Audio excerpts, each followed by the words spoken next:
Hey everyone, welcome to today's video. In this video, we're going to talk about why the first $100,000 is the hardest, and why the next $100,000 is relatively easier. When you start out with your financial journey, it can feel like an uphill battle. Making your first $100,000 can be a long and challenging process. There are several reasons why this is the case. Learning curve. When you first start out, you're probably still learning the ropes. You're figuring out how to make money, how to save, and how to invest. You're also learning how to manage your expenses and make sound financial decisions. There's a learning curve, and it can take time to get the hang of things. Starting from scratch. Another reason why the first $100,000 is the hardest is that you're starting from scratch.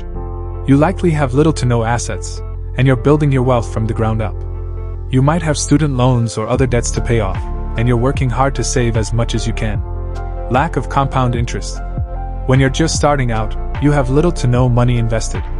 This means that you're missing out on the power of compound interest. Compound interest is interest earned on both the principal amount and the interest earned on that principal.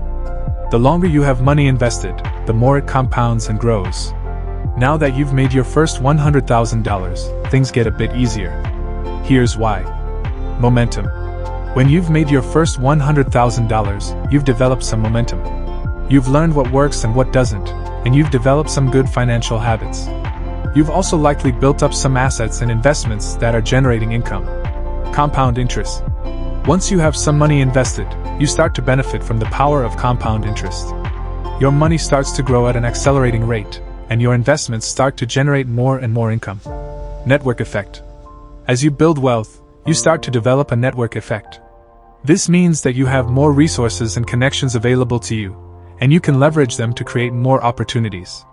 How long will it take you to save your first $100,000? If you don't budget and manage your money and spending in a way so you can pay yourself first to save into a designated account, you may never reach $100,000. The first step is consistent, disciplined, and focused savings week after week. This only happens by managing your personal finances. The higher your income, the faster you will reach your goals. It's twice as fast to get to a six-figure account if you can save $10,000 a year versus if you can save $5,000 a year. Maximize your income opportunities. You can be more aggressive with your investments when your accounts are smaller. You have time to end up with higher overall money with dollar cost averaging into fundamentally good companies, stock indexes, and companies you are an expert on, like ones in your professional industry. Great investments that begin the process of compounding your capital early can get you to your $100,000 goal faster. Another 2 tips for increasing the speed of your first $100,000 in capital is optimizing 401k retirement plans if you aren't touching the capital for a long time. In the United States, most major corporations and even some big businesses have traditional 401k match programs. These are tax-deferred retirement programs where the employer will match what the employee puts into the account. What should I do after my first $100K? The 2 things you want to do after you have $100,000 in capital is first, keep it safe from large losses, and the second is grow it consistently. Don't take risks that could cause huge losses. Don't speculate on things with little fundamental value. It's unlikely penny stocks and altcoins got you to a 6-figure net worth, and they are a great way to lose a big portion of it. Don't be a gambler with your capital. Make smart decisions and always keep it safe. Look for returns on your capital.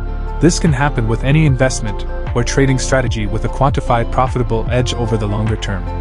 Look at dividend-paying stocks, stock index ETFs, trend trading strategies, and to invest in companies with great fundamentals at good valuations. So, there you have it. The first $100,000 is the hardest, but once you've made it, things get easier. You've learned what works and what doesn't, and you've built some momentum. You're also benefiting from the power of compound interest, and you have a network effect working in your favor. Keep pushing forward, and before you know it, you'll be well on your way to financial freedom. Thanks for watching.